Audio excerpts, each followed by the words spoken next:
two children. For my baby. Rub my seasoning. My name is Brad, and I'm a conservative Republican. Last summer, I happened to come across a video on the internet about the World Trade Center collapse on September 11th. As a kind of demolition hobbyist, I downloaded it and watched it. The title was Painful Deceptions by a guy called Eric Hufschmidt. The video made me angry. I was determined to prove the maker of this video wrong. I purchased DVDs about 9/11 from CBS and PBS Nova, including one made by the Naudet brothers. These were considered the official videos. And after watching them carefully and researching thousands of websites and archives on the internet, literally not sleeping for an entire week, I realized that the official story, not Eric Hufschmidt's Painful Deceptions, was unprovable, unsubstantiated, absolutely wrong.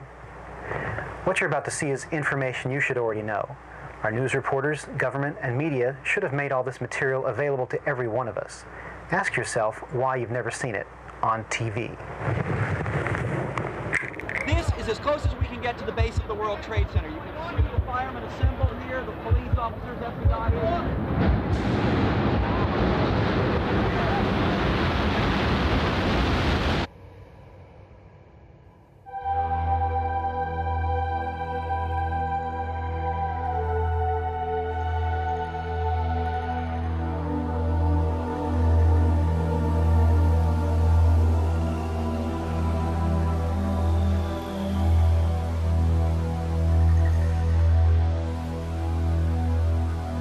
On September 11th, we learned that 4 passenger planes were hijacked and taken radically off course.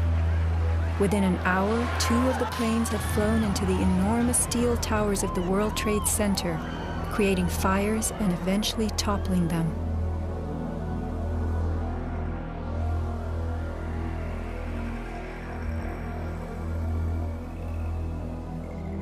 Dazed by the news, the American public soon believed the fires in the towers had burned so hot they caused the steel frames of the buildings to give way.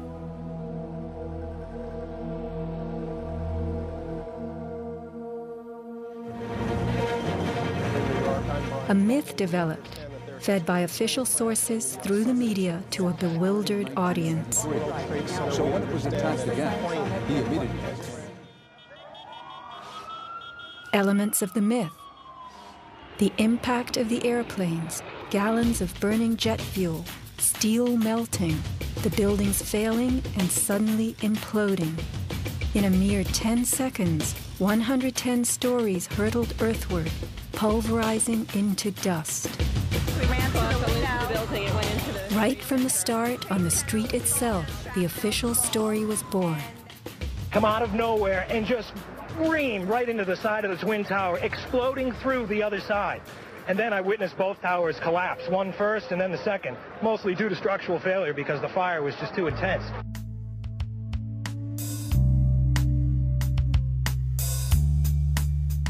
The myth bled into the FEMA report and was echoed by the experts. It was the combination of the impact load doing great damage to the building, followed by the fire, that caused collapse.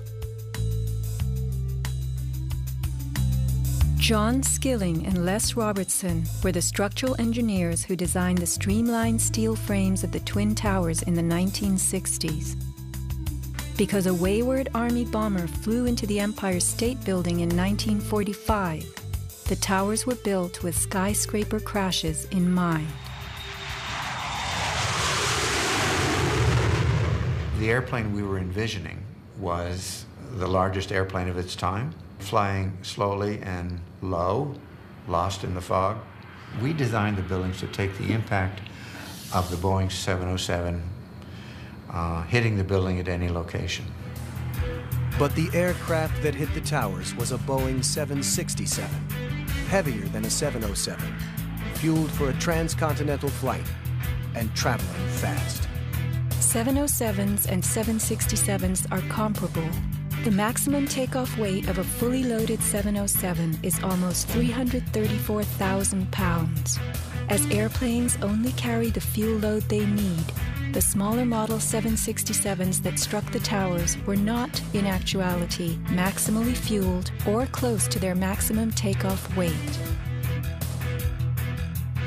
As for the heat of the fires, listen to the radio communications of these New York City firemen. We got police isolated pockets of fire. We should be able to knock it down with 2 lines. Where you know that? 78th floor. We got police isolated pockets of fire. Isolated pockets of fire. 2 water lines to knock them down. FEMA's executive summary relays that much of the fuel in the planes, jet-grade kerosene, was consumed by the initial fireballs and the following few minutes of fire. It then tells us that the burning jet fuel spread between floors and ignited the building's contents, causing more fire and generating heat. This was somehow enough to bring down the tower's 47-column steel core, 236 exterior columns, and thousands of steel trusses all at the same time. Watch the tower smoking in the aftermath of the plane strikes.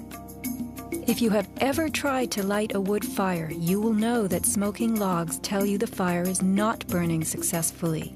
Smoke is the sign of an oxygen-starved fire. The Twin Towers stood for over an hour, smoldering but not flaming.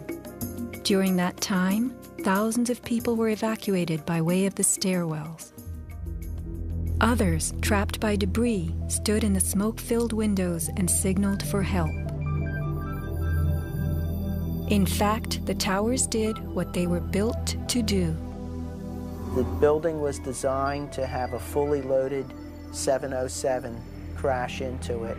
That was the largest plane at the time. I believe that the building probably could sustain multiple impacts of jetliners because this structure is like the mosquito netting on your screen door, this intense grid, and the jet plane is just a pencil puncturing that screen netting. It really does nothing to the screen netting. The towers were built to withstand 140-mile-an-hour gusts produced by winter storms. Anyone in them on a windy day could feel them swaying. The single impact of a jetliner was no more of a blow than the continued battering of a hurricane. I was just putting my stuff away, and all of a sudden we heard a loud crash, and the building started shaking, kind of moving like a wave. New Yorkers were stunned 1 hour later when the first tower fell. To the best of my knowledge, the considerations of the fuel in the airplane in terms of an explosion or a great fire was not considered. Now, we were not responsible for that aspect of the design. Imagine building expressly for airplane impact, but never thinking of the fuel.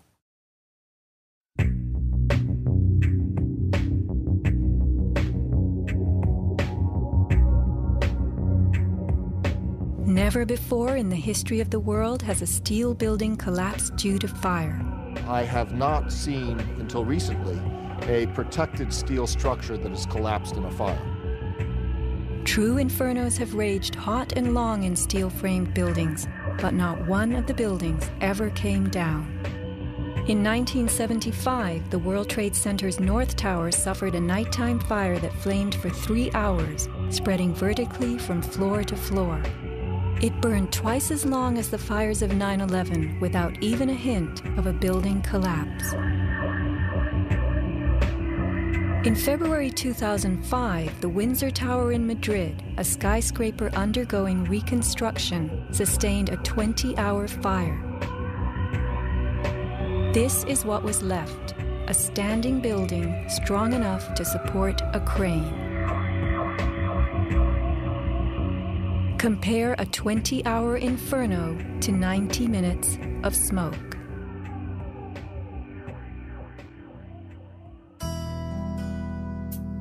Why are buildings made of steel? Strong, light, and flexible steel frames offer many advantages over wood and concrete, especially where skyscrapers are concerned. Steel makes big buildings relatively light, with tremendous load-bearing capacity. The upper floors won't crush the floors beneath them, and steel holds up better to weather and fire. Most skyscrapers are built on steel or concrete frames, which is a grid of columns and beams that goes all the way through the building. The World Trade Center was different. It was what engineers call a tube structure. It was a very, very strong mesh of steel that surrounded the exterior. Inside, there was the core, a rectangle of 47 columns made of 4-inch thick steel at the base, thinning with increasing height. The cores combined might with ingenuity, anchoring the towers and allowing them to flex. Look at the size of this steel. Solid, prefabricated floor assemblies, welded metal floor pans placed on top of trusses both welded and bolted to the vertical frames.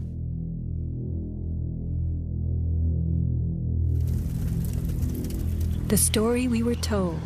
This rock-like steel grid gave way because fire warped the trusses, causing the bolts to fail. As the trusses sagged and fell, the floors dropped with them. In its 2002 documentary, Why the Towers Fell, PBS creates a video model. Once the trusses fail, the floors they were holding cascade down with a force too great to be withstood. The result is what's called a progressive collapse, as each floor pancakes down onto the one below. What remains standing? The tall, indestructible core. Why does PBS fail to explain the complete disappearance of the Twin Towers' cores?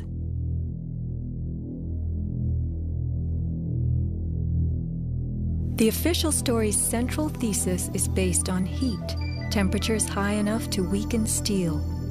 But people in the towers did not report such heat. Think about it. Neither steel, concrete, nor glass can burn. So what in those buildings could have burned to make such heat?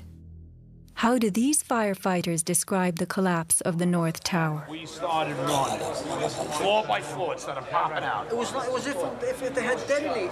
Yeah, as if they were planning to take down a building. Boom, boom, boom, boom, boom, boom, boom. All the way down. I was watching it and running.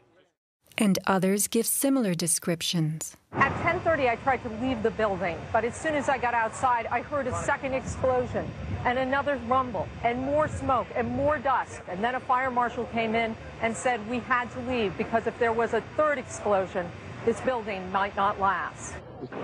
Like, it sounded like gunfire, you know, bang, bang, bang, bang, bang. And then all of a sudden, 3 big explosions. Started walking down the stairs, we made it to the 8th floor. Big explosion. Blew us back into the 8th floor. Do you know if it was an explosion or if it was a building collapse? To me, it sounded like an explosion, but it was a huge explosion. Chief Albert Turry told me that he was here after the events that took place this morning. He tried to get his men out as quickly as he could, but he said that there was another explosion which took place. And then an hour after, there was another explosion in one of the towers here. So according to his theory, he thinks that there were actually devices that were planted in the building. Reports of bombs in the buildings, explosions. A CBS reporter to Dan Rather.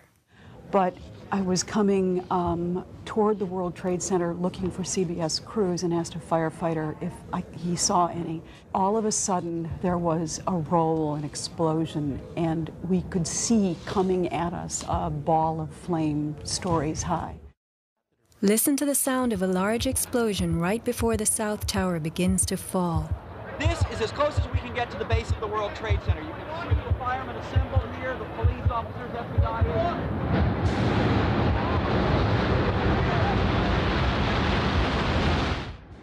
Sound reaches us after what we see. If the boom we just heard was the sound of the building collapsing, it would follow the collapse. Instead, the boom is heard before. Whoa, whoa, whoa. bring it back.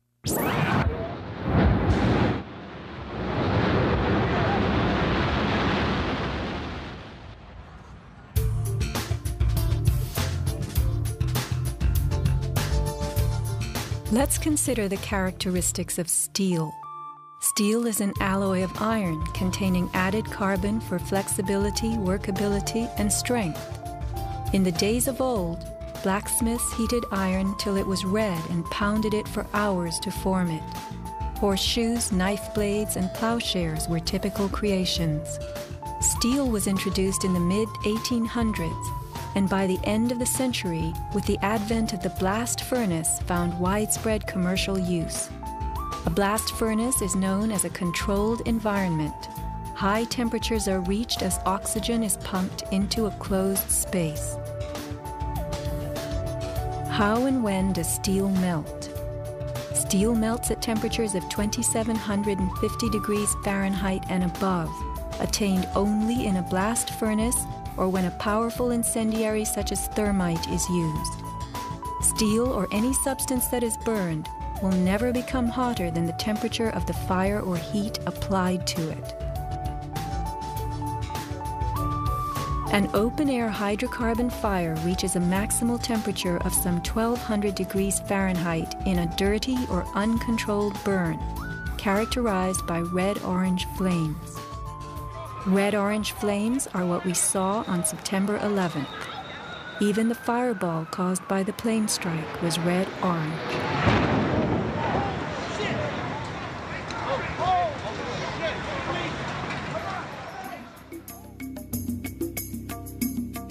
A controlled burn falls between a dirty burn like a fireplace and a controlled environment, the blast furnace.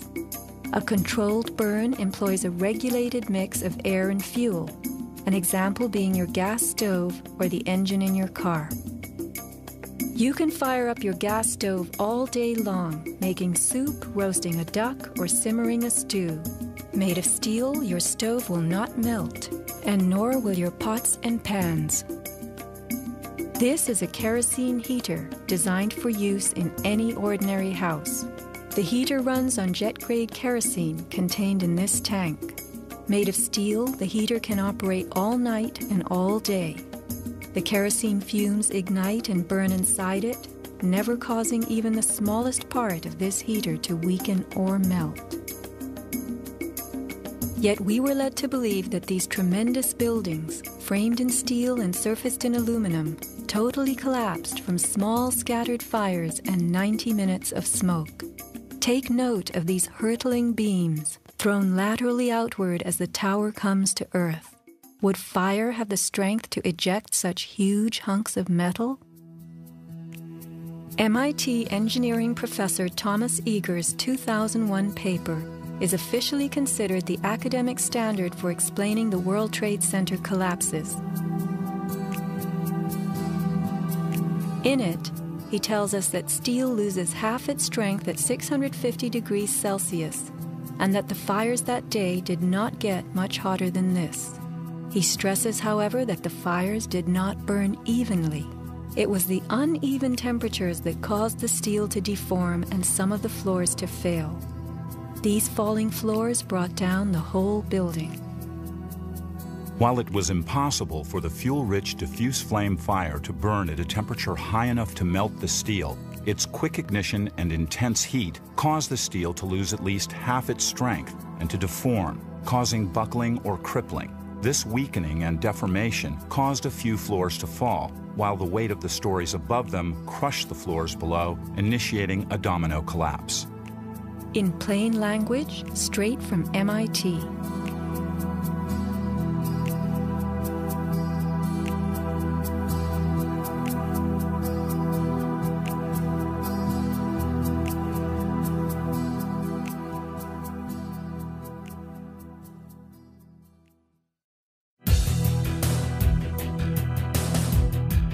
What do falling buildings look like? What do demolitions look like?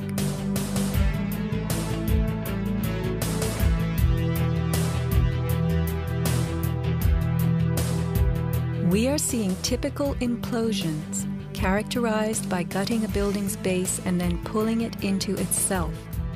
Computer-controlled sequencing fires the explosives in a rapid wave. Notice the jets of shooting concrete, the flashes, the pops, the caving of the buildings as they fall into their footprint, the tremendous, billowing clouds of dust.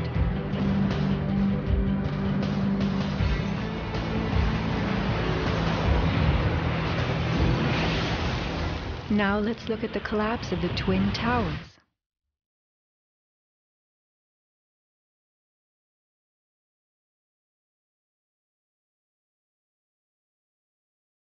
We are seeing explosions rather than implosions, a first in demolition history. A sequenced rumble becomes a roar as debris is thrown outward. The damage is not contained. Even the windows are blown from neighborhood buildings. What kind of energy enabled this? Would fire hurl metal and concrete sideways into the air? Here, a 600,000-pound chunk of steel, twice the weight of a Boeing airliner, was flung 400 feet, wedging itself deep into 3 World Financial Center on Vesey Street. A FEMA photographer taking pictures of Ground Zero wondered why so many steel beams were jutting from neighborhood buildings. What shot pieces of the towers all the way across the street?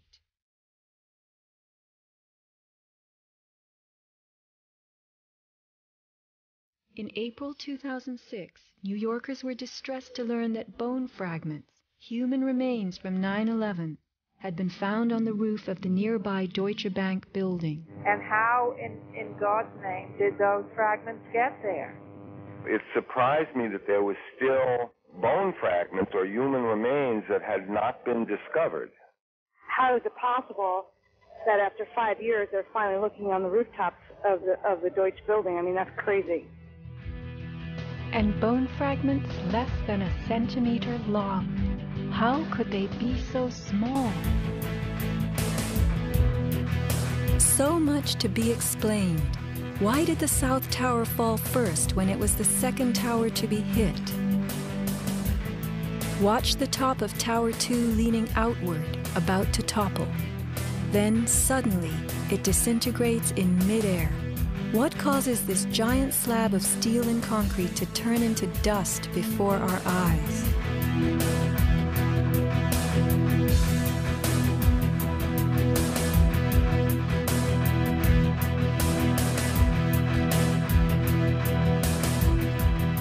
Watch both buildings collapsing straight down, directly into the path of most resistance, which is all the floors and all the mass of the building itself.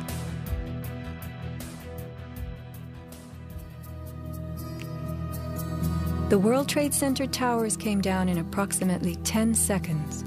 Seismic data from Columbia University puts the North Tower collapse at about 8 seconds and the South Tower at approximately 10.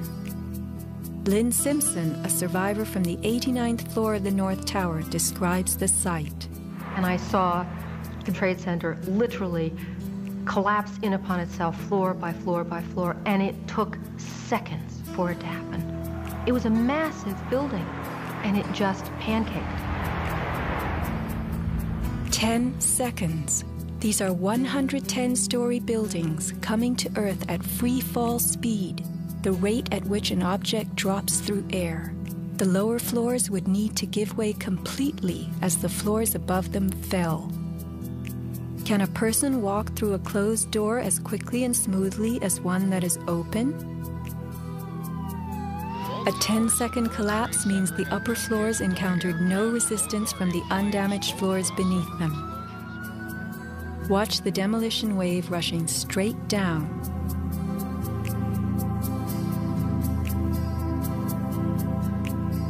Here the South Tower is half its original height, but wreckage from the upper collapse has not yet fallen this far.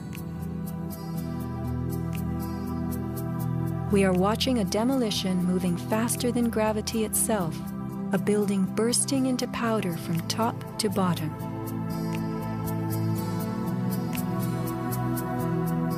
Here, the core of the North Tower finally gives up. 700 remaining feet of giant steel columns, among the strongest ever erected. What force acts upon the core to make it all of a sudden disappear? Eric Hufschmidt, author of the book Painful Questions, is a metal-cutting software engineer. The floors of the World Trade Center towers were on three-dimensional mesh of steel beams. You have to keep in mind now the floor is about an acre in size. There are thousands of joints all over it. In order for the floor to fall down, thousands of joints would have to break simultaneously. And then if you look at the speed at which this came down, less than 10 seconds, you blink your eye and thousands of joints just pop somehow. The only way you can explain that is with explosives. They had to have had explosives placed all over the floors at the primary joints. And then that would explain how all of the joints broke at such a rapid rate. The debris was crashing from one floor to the next. Debris cannot crash through steel and concrete floors as fast as it falls through the air. And there was no slowing. Explosives had to be breaking the joints ahead of the falling rubble, which is why the top half starts off collapsing slowly and then it starts picking up speed. This is a pancake collapse. Why don't we see piles of floors at ground zero?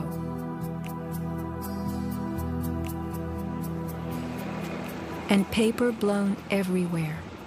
Wouldn't a pancake collapse have trapped the contents inside?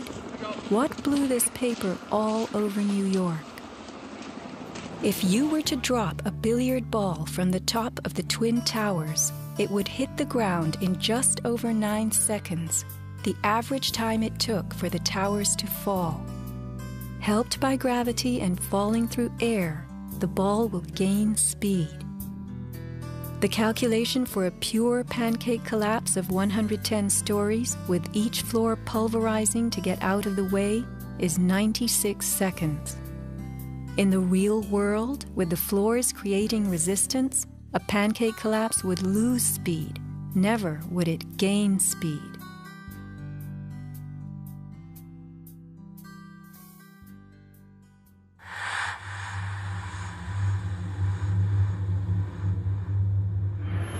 The airplane struck the towers high above the ground.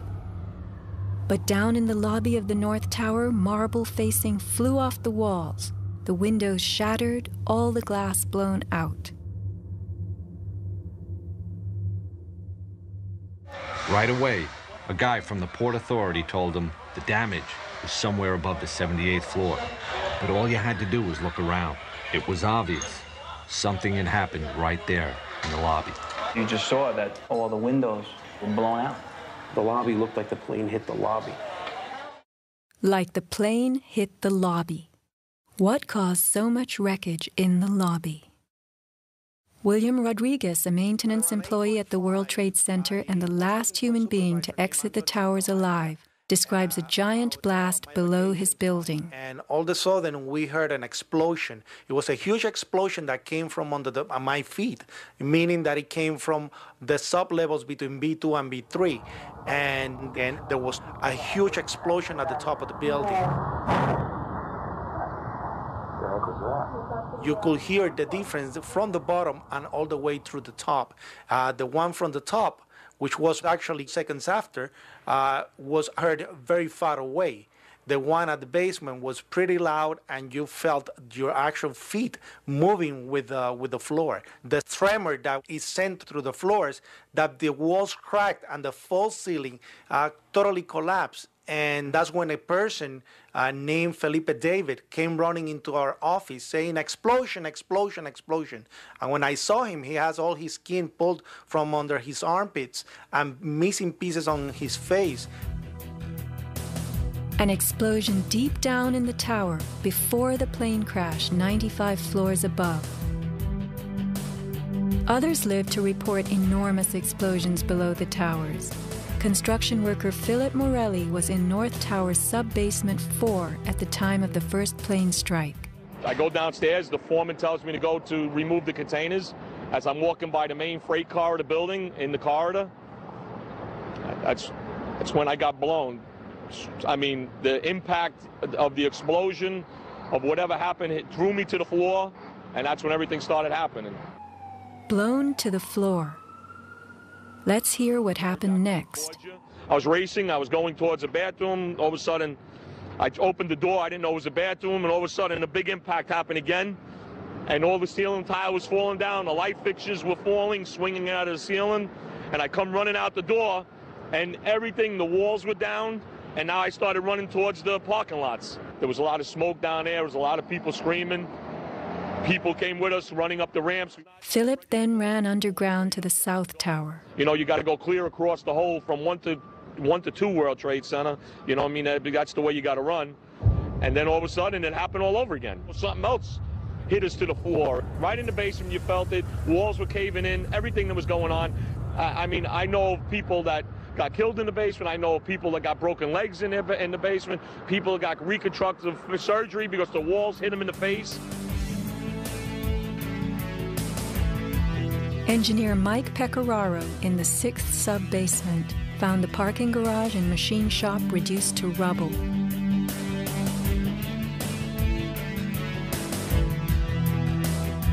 Rescue firemen and civilians spoke of hearing explosions throughout the towers. Firefighter Lou Caccioli told People magazine that as he and others evacuated workers, bombs were going off inside the building. Explosions stalled elevators and filled entire floors with smoke and debris. An eyewitness who said there was an explosion on floor 7-8. 7-8. Dispatch, we've just had another explosion. Warren Street because of the secondary explosion. We've got numerous people covered with dust from the secondary explosion. And we got another explosion on the tower, 1013. Tower 2 has had a major explosion and what appears to be a complete collapse surrounding the entire area. Who's involved in the secondary explosion?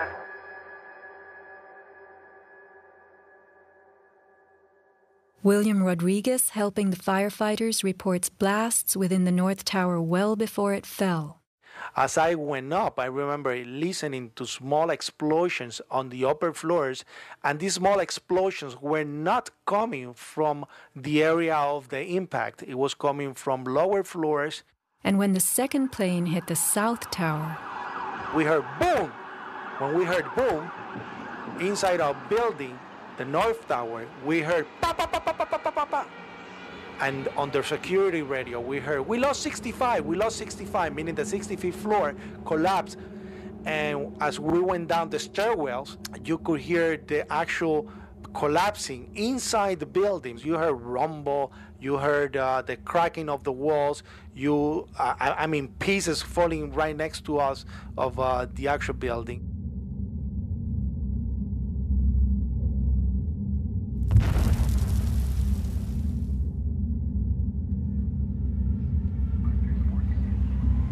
What happened at the base of the towers just before they came down? Smoke appeared at street level.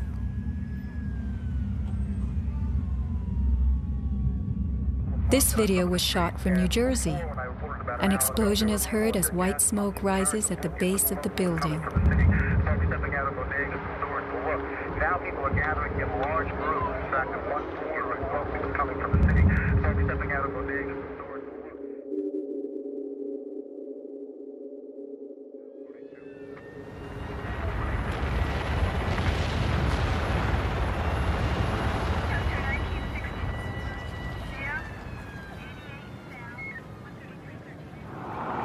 Watch the camera shake on its tripod as a large energy source rocks the ground. 9 seconds later, the North Tower falls. I heard like an explosion and then a cracking type of noise. And then it sounded like a freight train, rumbling and picking up speed. I looked up and I saw it coming down. As I came out of the North Tower, everything started trembling under my feet like an earthquake. The only thing I saw was a fire truck. I ran towards the fire truck and slid right under, when the building started to collapse right on top of the fire truck.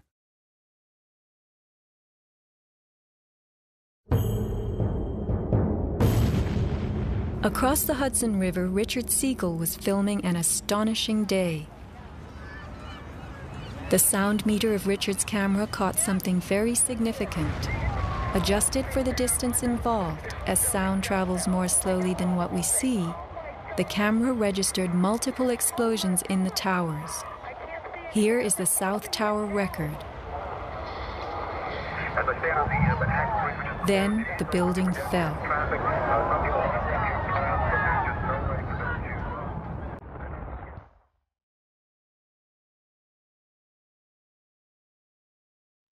Let's look carefully at the collapse itself.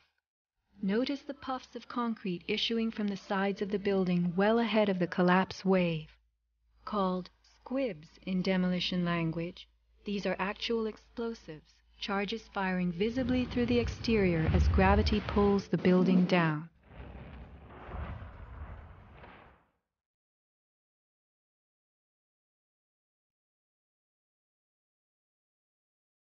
Here are more.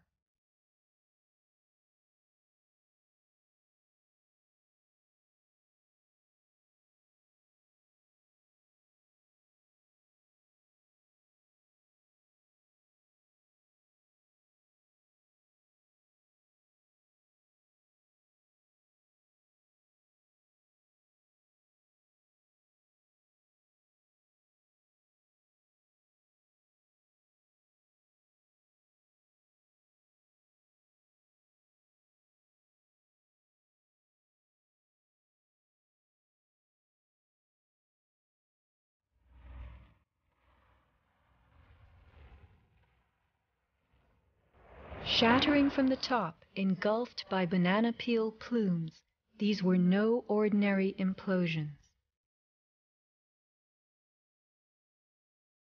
The Twin Towers each consisted of 3 multi-story buildings set on top of one another. To sustain the weight of so many floors, the sky lobbies had to be extra heavily reinforced. Watch a big squib coming from the sky lobby band.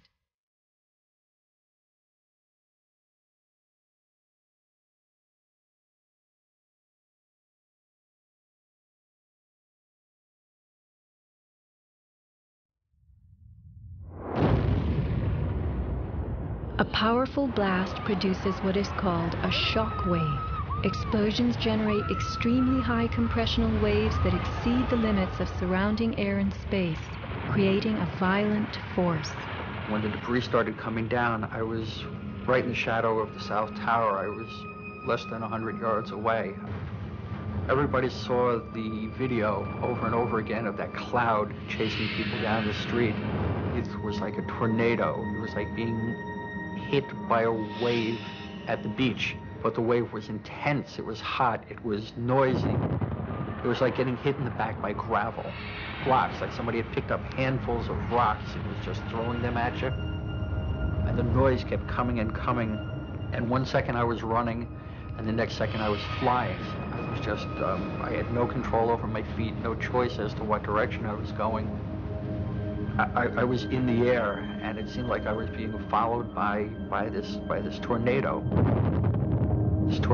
of darkness. The South Tower fell first. This is the shockwave blast as it rocks the tower next door.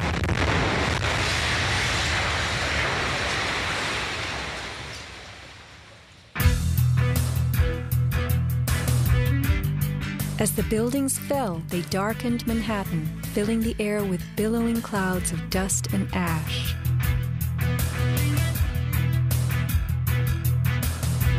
What produces these huge, scudding, cauliflower-like masses of slowly moving dust? True, a 110-story building has just been reduced to 1 million tons of rubble. But is there anything in our experience we can compare it to? A volcano.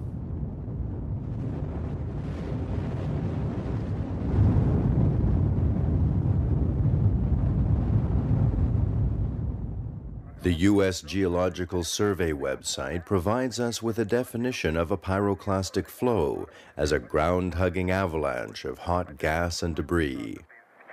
The rising gas chimney is clearly visible in this photo of the North Tower implosion with pyroclastic flows between buildings.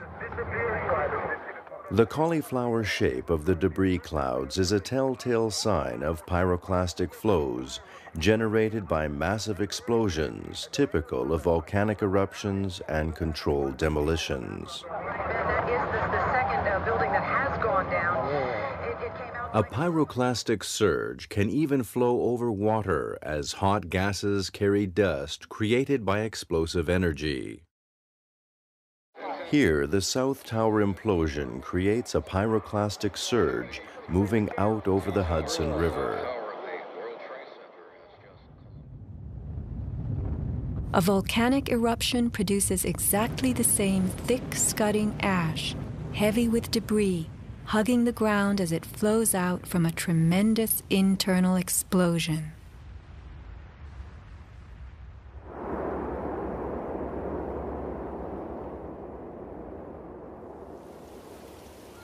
On the southern tip of Manhattan, surrounded by water, huge retaining walls were built below the World Trade Center to hold back the ocean and Hudson River.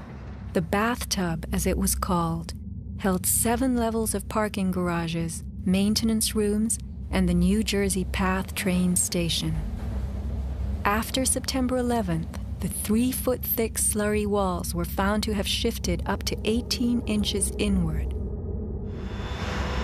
These walls are coming in. These walls hold back the river. So if these walls cave in, this place is going to get flooded out by the river. Let's think about this. A pancake collapse should have left the foundations in place. They had always borne the weight of 110 floors, but something happened in the sub-basements to disrupt them. All the collapse had gone down to track level, so we had 60, 70 feet of wall, totally unsupported. What kind of force could have dislodged so many stories deep underground?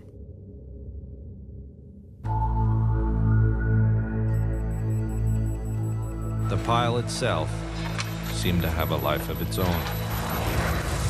It spewed fire when we dug into it. The ground continued to burn. Les Robertson publicly reported that 3 weeks after the collapse, live fires burned and molten metal still flowed underground. You see how this debris is still smoking? That's from the fires that are still burning. 8 weeks later, we still got fires burning. Steel-toed boots is one of the biggest things. Out still on the rubble, it's still, I believe, 1,100 degrees.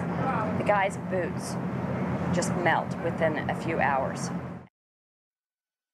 In November 2005, physics professor Stephen Jones of Brigham Young University published a 25-page treatise on the collapse of the Twin Towers and Building 7, applying the laws of physics to the official story.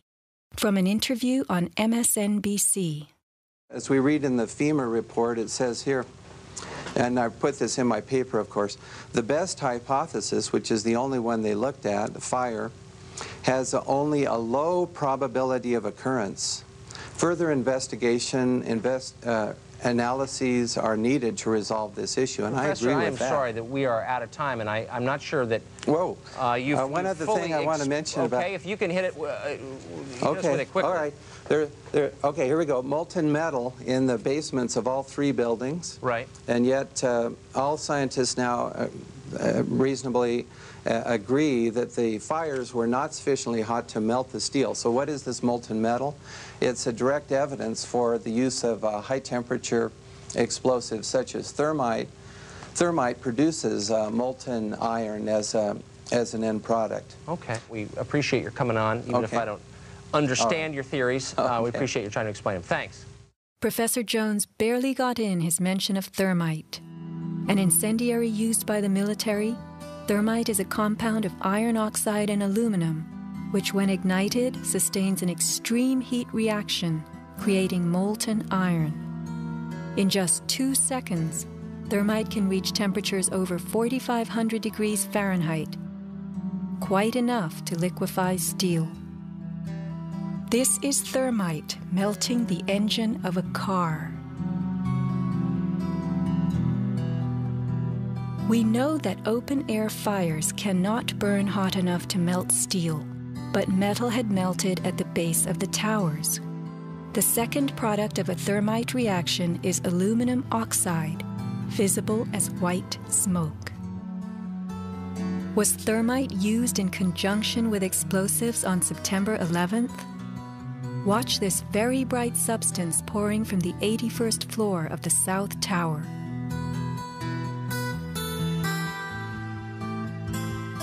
And white smoke appeared at the base of the building. Would this be aluminum oxide, the byproduct of a thermite reaction? Appendix C of the FEMA report describes sulfur residues on the World Trade Center steel. The New York Times called this the deepest mystery of all. Sulfur slightly lowers the melting point of iron, and iron oxide and iron sulfide had formed on the surface of the structural steel. Sulfur used with thermite is called thermate, producing even faster results.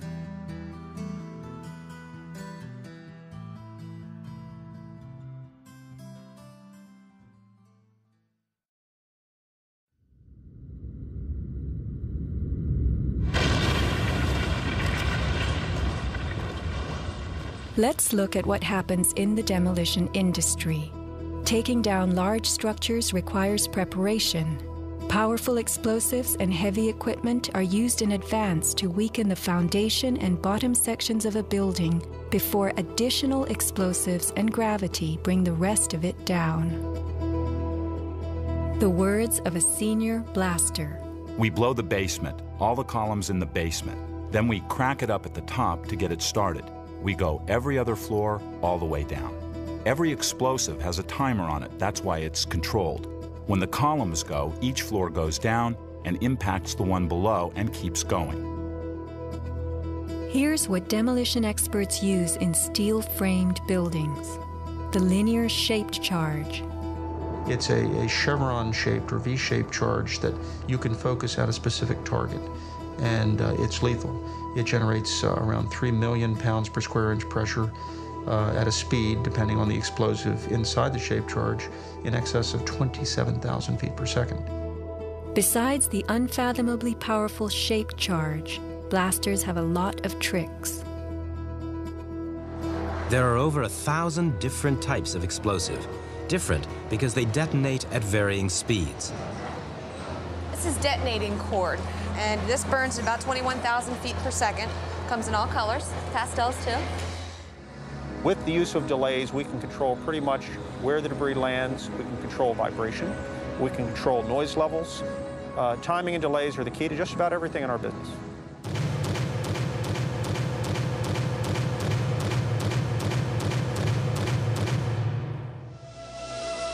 And what is the result? The thing that pleases me is the fragmentation and the control. I wanted to take a building and break it up into millions of pieces and put it in this basement as artfully as we do it, and it works just like clockwork. So we've got it all down to a science. It gives me goosebumps to talk about it.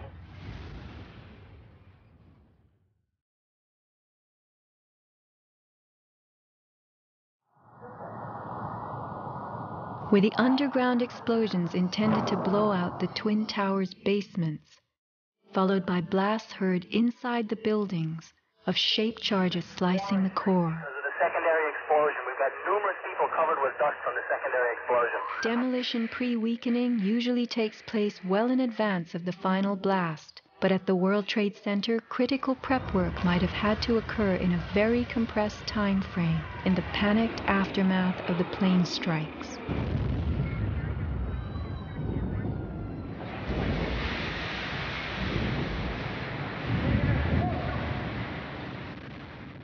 These core columns were discovered after the collapse. The angled cut occurs in exactly the manner that shaped charges slice through steel beams to control the way they fall. Notice the hardened, once liquid metal. Was thermite used with the shaped charge? The job of the shaped charge is to cut steel H-beams. The way we do this is by cutting the beam at an angle which through a series of beams cut at the same angle will tend to make the building shift over and walk. Let's look at the rubble of two 110-story buildings brought to the ground. In a 7-story crater lie nearly 2 million tons of debris. Had the basements not been blown out, where would 2 million tons have gone? Heaped on the ground, ready to slide and spill? The art of controlled demolition.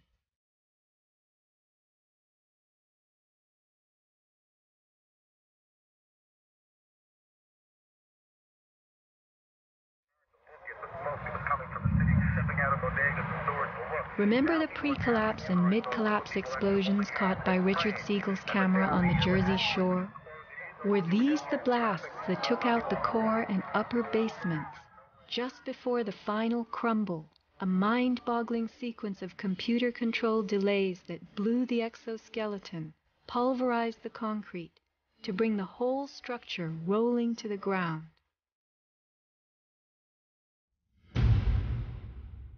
Was this the story of that day?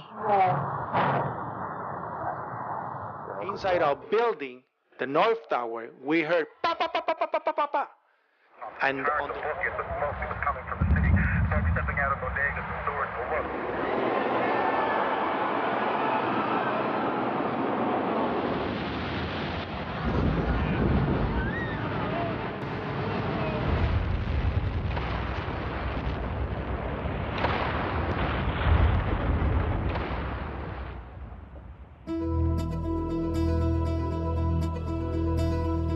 Some people appear to have known the imminent future on that fateful day. FEMA had arrived in New York on Monday night, ready for a bioterror drill.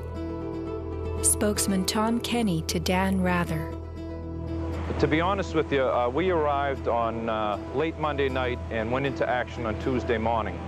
And not until today did we get a full opportunity to work the entire site other than the spot at Church and Day to which we were deployed.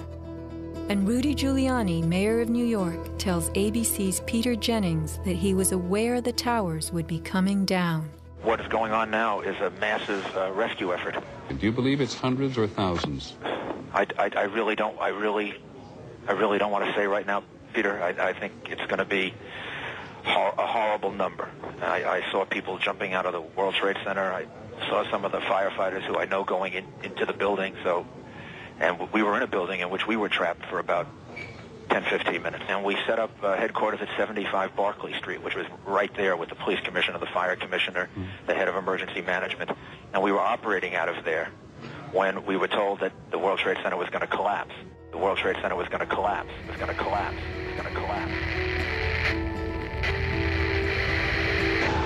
Similarly, Larry Silverstein, new leaseholder of the World Trade Center, regretfully declared that a decision was made to pull Building 7 by the end of the day, the last structure added to the World Trade Center complex. Let's hear Mr. Silverstein's actual words, delivered for our benefit in the 2002 PBS documentary America Rebuilds. I remember getting a call from the fire department commander telling me that they were not sure they were going to be able to contain the fire. And I said, we've had such terrible loss of life. Maybe the smartest thing to do is pull it. And they made that decision to pull, and then we watched the building collapse.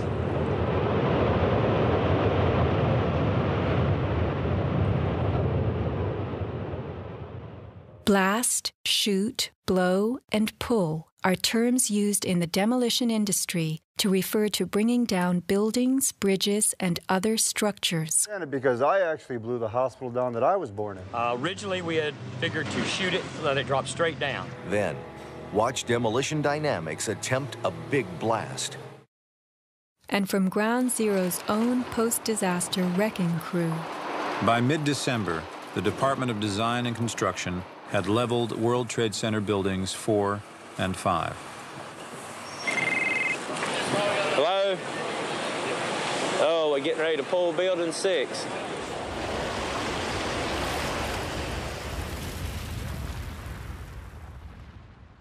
Silverstein, a commercial real estate tycoon with international political connections, acquired a 99-year lease on the World Trade Center complex in the spring of 2001. Throughout the summer, he reworked the insurance policies on his new property, making sure that it was covered for acts of terrorism. Explicit in the lease agreement was Silverstein's right to rebuild the complex if it were destroyed. After 9/11, Mr. Silverstein fought his insurers in court to obtain double his policy limits for the destruction of his property, maintaining that the double hijacking constituted 2 disasters caused by terrorists, not just one. He won and was awarded over $7 billion, a magnificent return on his original $15 million investment. My first reaction is to think about the families of those people, the tragedy, the magnitude of it. However, I firmly believe that we should rebuild.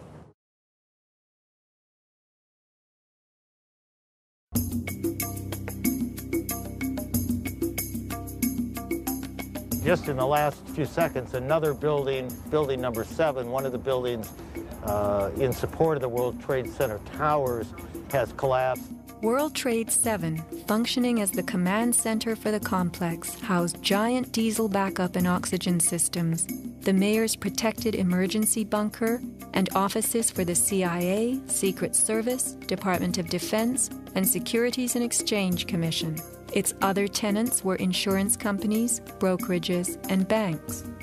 No plane hit Building 7, but at 5:20 p.m. on September 11th, it collapsed in a heap on the ground. Some damage to Building 7 is said to have been caused by debris from Tower 1. Though this New York Times article tells us Building 7 burned like a giant torch, the only visuals that exist are of unidentified smoke and a few small fires. Compare this to the wallops sustained by World Trade Center 3, 4, 5, and 6. Positioned right below the towers, damage to the surrounding World Trade Center buildings was infinitely worse. Still, the structures held up. But somehow, rescue workers knew that Building 7 would fall. You hear that? Keep your eye on that building. It'll be coming down soon. A 47-story skyscraper, Building 7 folded neatly in 6.5 seconds, a textbook descent right into its footprint. Silverstein Properties now tells us that its owner was referring to the team of firefighters inside the building when he spoke of the decision to pulling the firemen out of harm's way. However, there were no firefighters in Building 7, according to FEMA, NIST, and Fire Chief Frank Fellini. They were ordered out at 11:30 that morning. 6 hours later, the building came down. You know, we heard this sound that sounded like a clap of thunder. Turned around, it looked like there was a shock wave ripping through the building, and the windows all busted out, and it was horrifying. About a second later, the bottom floor caves out, and the building followed after that. Radio host Alex Jones notes the mark of a classic implosion. This is a photo taken 1 second into Building 7's collapse. Notice the crimp. If we look at other controlled demolitions, we see that they first blow one of the central columns so the building falls in on itself. If you don't do this, the building falls outward and can damage surrounding structures. Building 7 had a classic crimp or wedge. Its central column was blown out first, so it didn't structurally damage buildings just a few feet away from it. Remember the mayor's emergency bunker? Ensconced on the 23rd floor of Building 7, it was retrofitted with superglass, water, oxygen, and its own generator. But Mayor Giuliani chose to find emergency shelter elsewhere on September 11th. Why Building 7? Even the media and its experts were confused. The History Channel interviews structural engineer Ramon Gilsans, who points out the obvious crimp and even speaks of the implosion. Engineers are not just focusing on the Twin Towers. The most disturbing structural event was not that the Twin Towers fell, but that Tower 7, ignited by flying debris, fell due to fire alone. Building 7 was a steel frame building, and it's the first steel frame building that has collapsed due to fire. The failure of the building was an implosion, so it failed completely different than Towers 1 and 2, in which the floors failed first. Why Building 7? Let's ask the question again. As the WTC command center, was it the hub for the 9/11 plan? Also, in 6.5 seconds, lost forever were thousands of SEC case files on corporate fraud, including those relating to the notorious activities of giants WorldCom and Enron. A few indictments for stock fraud, but what of the $70 billion California electricity swindle? It disappeared.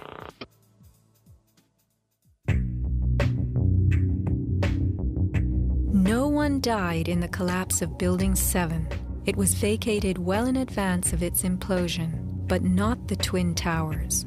Why weren't police, firemen, and civilians in these buildings told what to expect? Tragically, employees in the towers were advised to return to their offices. The announcement came on that everything was fine. Tower 1, they were evacuating, but Tower 2 was fine, and we could go back to our offices. We were about to go through the turnstile. The security guard says, "Where you guys are going?" I said, "Well, I'm going home because I saw fireballs coming down." He said, "No, your building is safe. It's secured. It is safer to stay in your building. Go back to your office." Stanley Prayamnath returned to the 81st floor. Then, I just happened to raise my head looking straight towards the Statue of Liberty, and what I saw was a giant airplane coming straight towards me.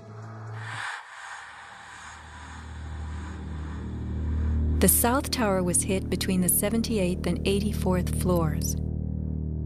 Trapped on the 81st floor by crushing debris, Stanley was rescued by Brian Clark. Slowly and painfully, they made their way down a stairwell to freedom. Outside, Stanley had a feeling of uncanny prescience for what was to come. And we peered through the railing, up through the trees at the tower, and Stanley said, "You know, I think that tower could come down." And I don't know why I'm telling this man this building is going. But I knew it was not over. I said, "There's no way. That's a steel structure. That's just draperies and carpets and furniture burning. You know, there's no way." And I didn't finish my sentence when the tower started to slide. And I can still remember hearing, first of all, this boom, boom, boom explosions.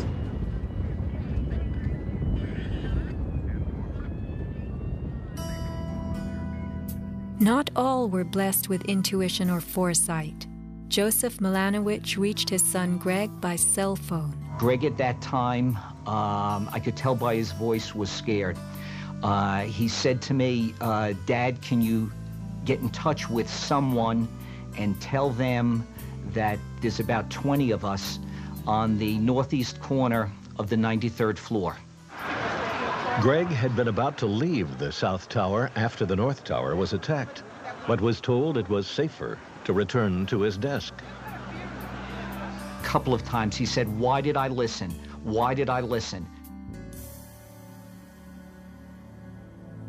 Who was a director in the company that provided electronic security for the World Trade Center and Washington's Dulles Airport, both involved in September 11th? None other than the president's younger brother. From 1996 to 2000, Securacom installed what was referred to as a new security system at the World Trade Center. Wirt D. Walker III, a cousin of the Bush brothers, was CEO of Securacom from 1999 until 2002.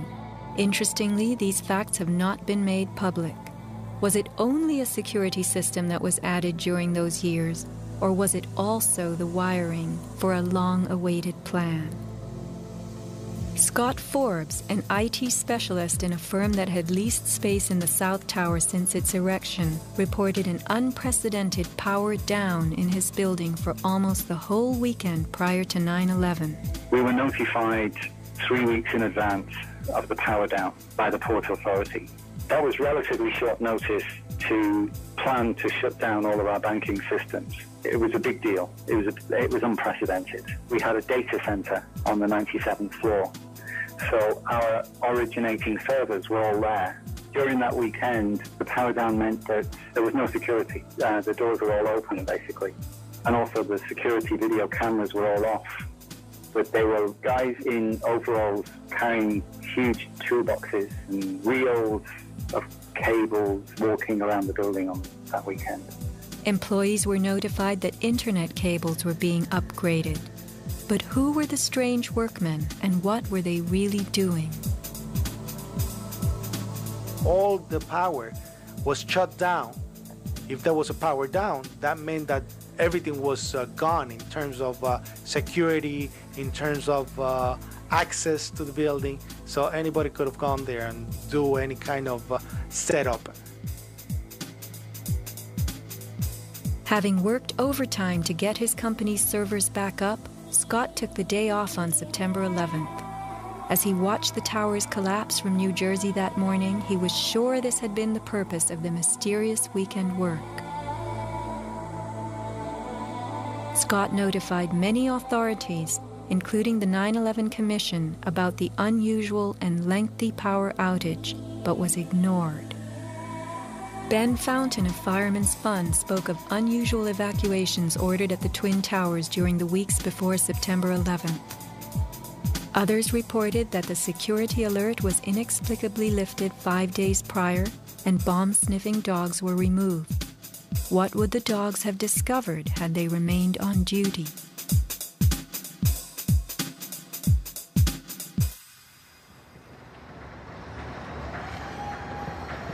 Not long after the disaster, Lower Manhattan saw banners like this one. Although they were idolized as cathedral-like symbols of power and triumph that pierced the New York skyline, the Twin Towers were big money losers for the Port Authority of New York. They cost millions a year to equip with the basics: electricity, water, heat, air conditioning, sewage, and even oxygen, being airtight. As modern communications connected traders from all corners of the globe, tenancy in the Twin Towers continued to drop. The towers presented another problem. Decades ago, their steel beams had been sprayed with fireproof asbestos, a cancer-causing material banned from use in building in the mid-1980s. Although the World Trade Center complex was given several waivers, it was expected to clean up its act. But to remove the asbestos from every supporting beam in the Twin Towers would have been almost undoable. Quotes for this cleanup ran over $1 billion, and no insurance company was willing to bear the cost. An urban renewal project of unfathomable proportions. Given the tower's issues and problems, September 11th proved an unexpected bonanza. The Trade Center was built in the 1960s to revive a rundown area of New York, and 40 years later, urban renewal could again take place. 2 white elephants were removed, and a brand new complex is in the works. The full height of the new Freedom Tower will soar to 1,776 feet.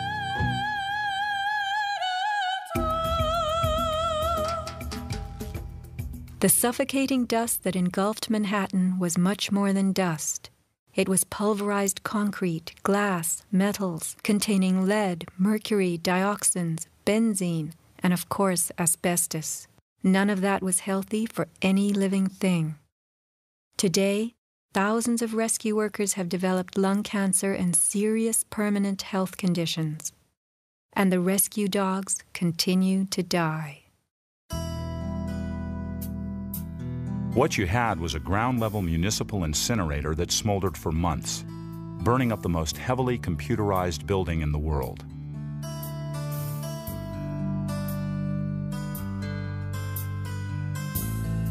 Patients have had black paste coming out of their pores. They have reported bowel movements that are blue or green and have smelled like smoke, despite the fact that they have not been at a fire scene for months. Only 3 days after September 11th, Washington instructed the EPA to declare Manhattan safe and reopen Wall Street, though the air remained toxic. A federal judge is blasting the former head of the Environmental Protection Agency for telling New Yorkers it was safe to return to their homes and offices near Ground Zero soon after the 9/11 attacks. The judge called Christine Todd Whitman's actions, quote, conscience shocking, and refused to grant her immunity. It was documented that the White House ordered EPA to tell these lies, to downplay the seriousness of the environmental hazards. In addition, 9/11 first responders who have fallen ill and applied for aid have been denied.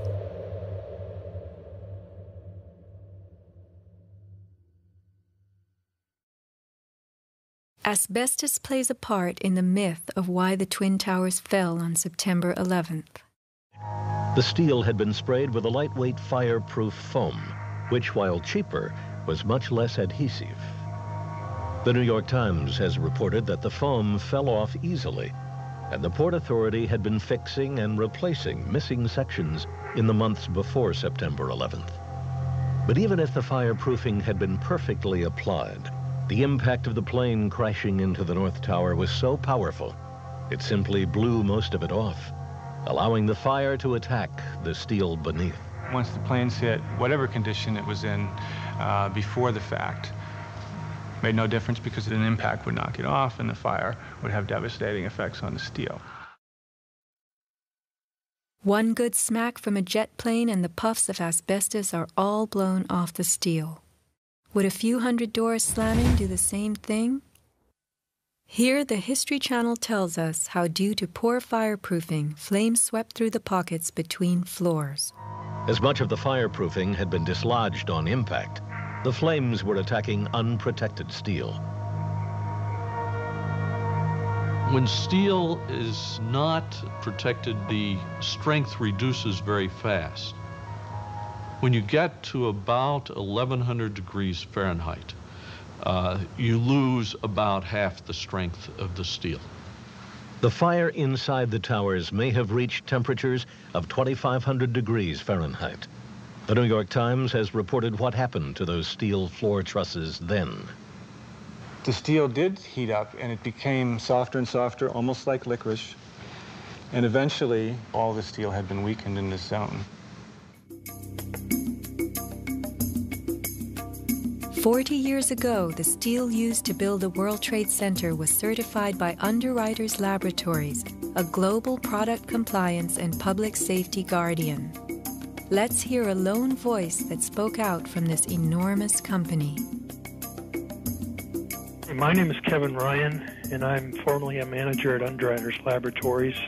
I was fired from my job 5 days after sending a letter to a government scientist at the NIST, questioning the report that the NIST had recently released in October of 2004.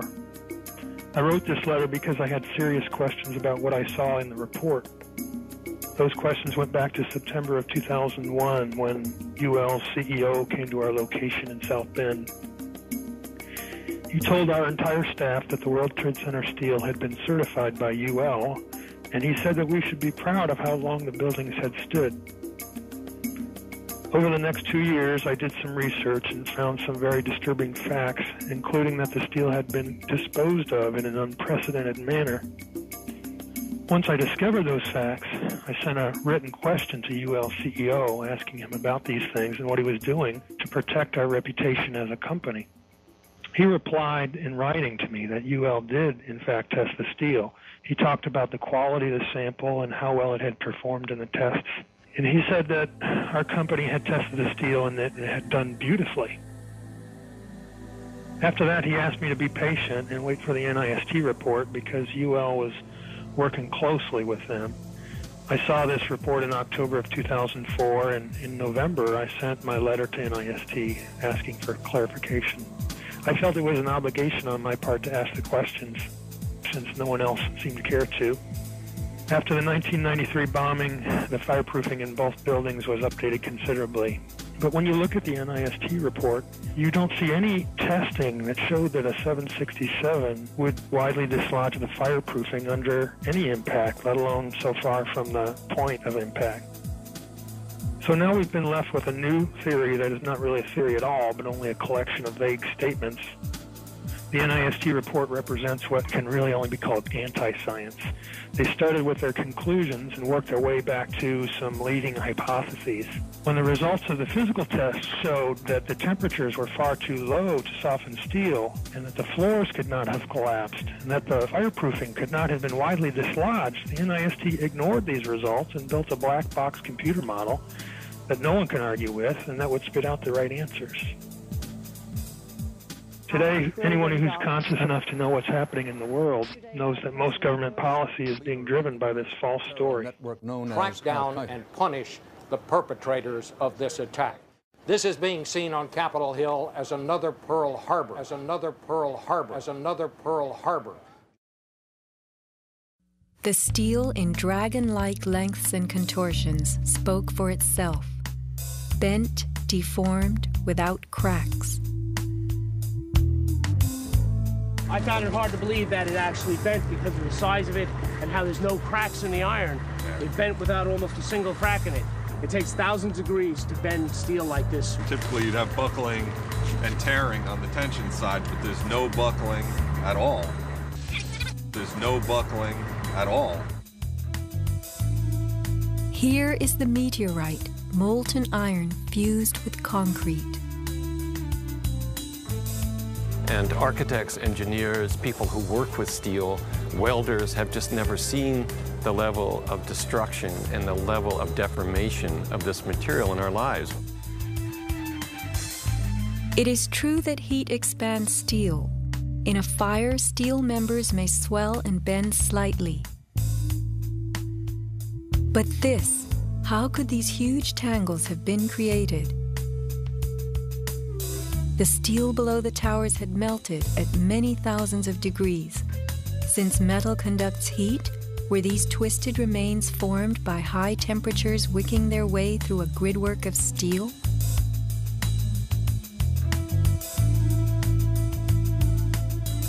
Explosives also deform steel.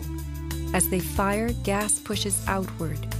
The force of the gas can easily bend a large steel column.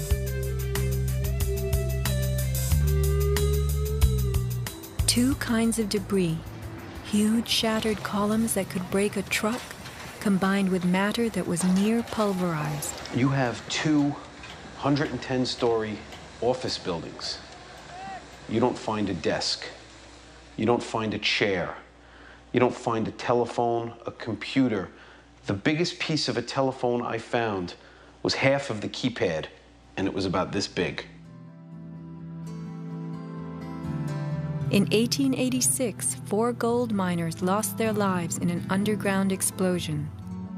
The bodies of these 4 men were brought to the surface in 1 barrel. The biggest piece recovered was part of a foot. September 11th left over 1,100 bodies unaccounted for. At Ground Zero, this was found inside a length of steel. And before they sealed this up with the sheetrock and all the building materials on the interior face, the workers would sometimes put beer cans, and the newspaper that we found, the New York Times paper, we found in a similar spot to this.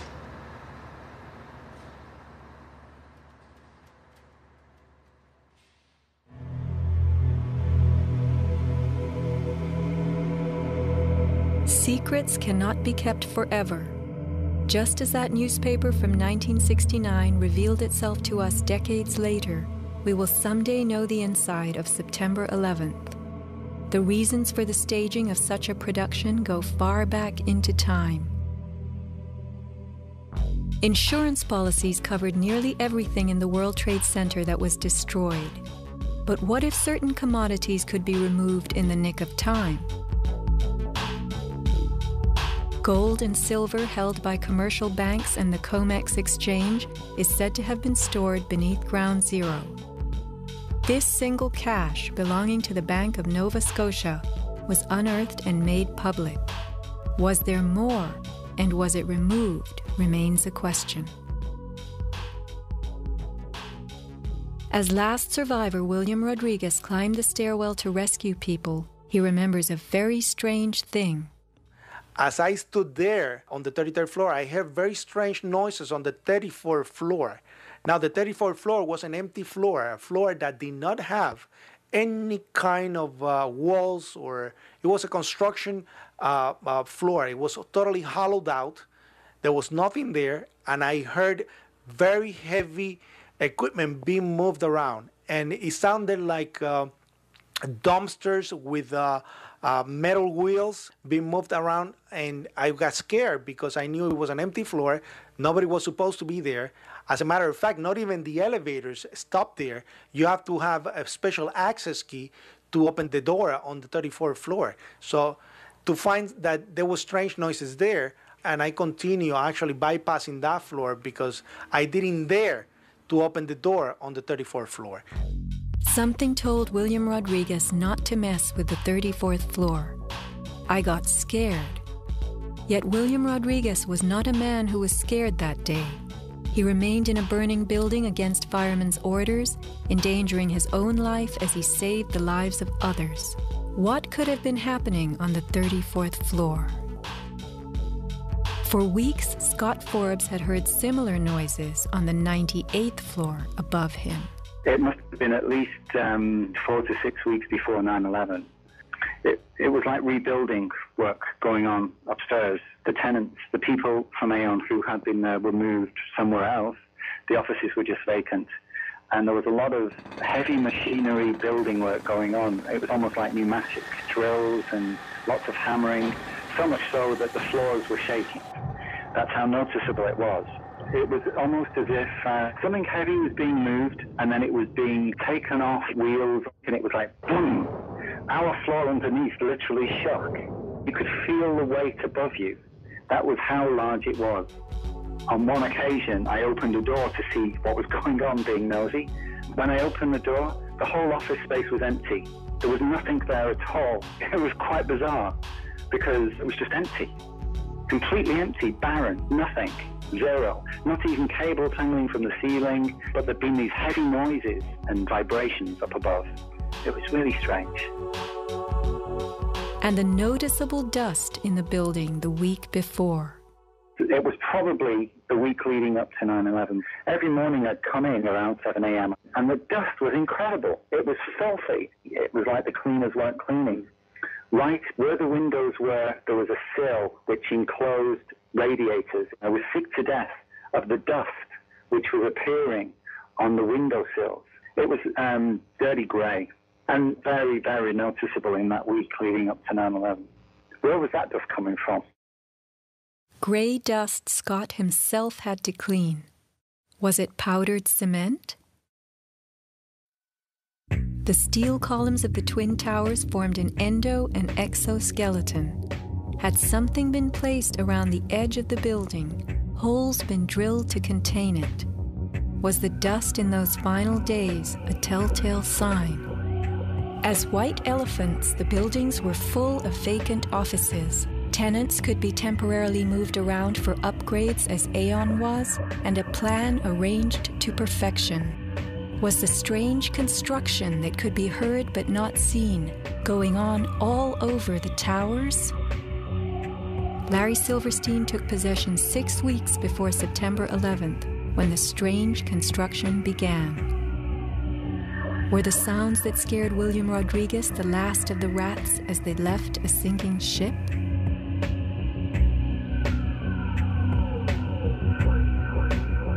By taking a day off, Scott Forbes saved his life. This woman was not so fortunate. She is 9/11's Iphigenia, calling soundlessly to people who could not help her.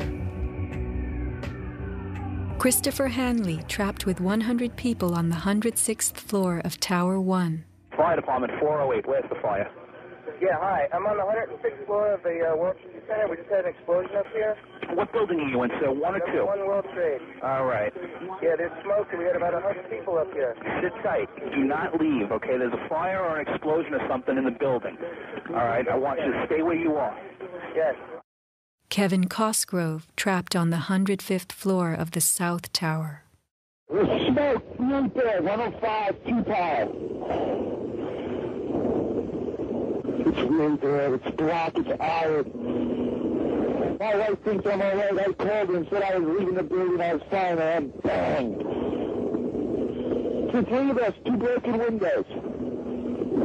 Oh, God!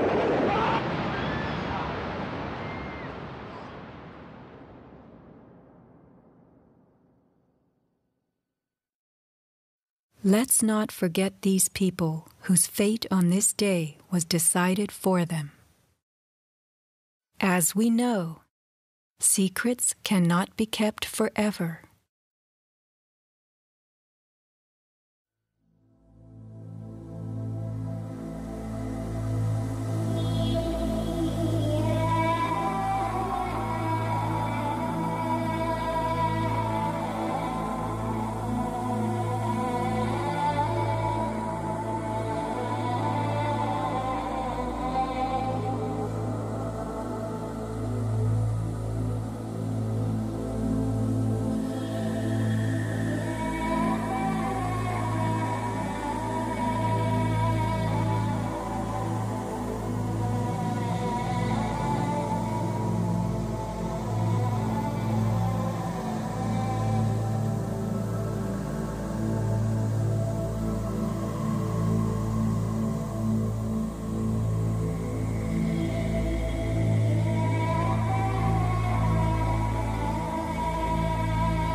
When I reach the place I'm going, I will surely know my way, and I will turn and look inside me and bid farewell to one more day.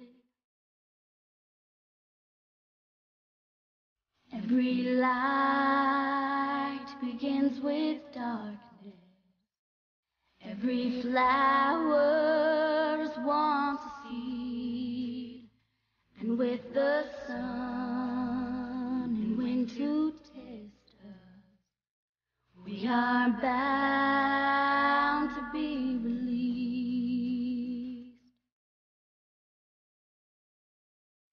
I will fly beyond this valley.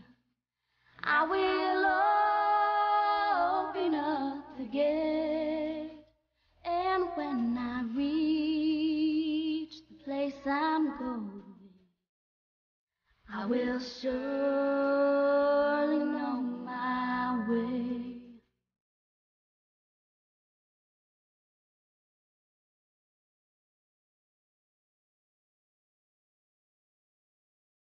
We have hands to hold our sorrow. We have tears to heal the pain. And though your eyes ask many questions, on your lips I hear my name. I was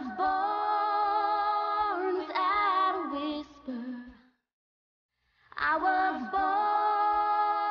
born beneath the rain, but when I reach the place I'm going, I will surely know my way. I will surely know my way.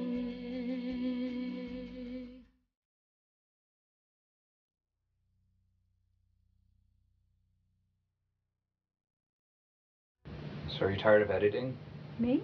Yes. No. Are you filming me? You are, huh? Mm-hmm.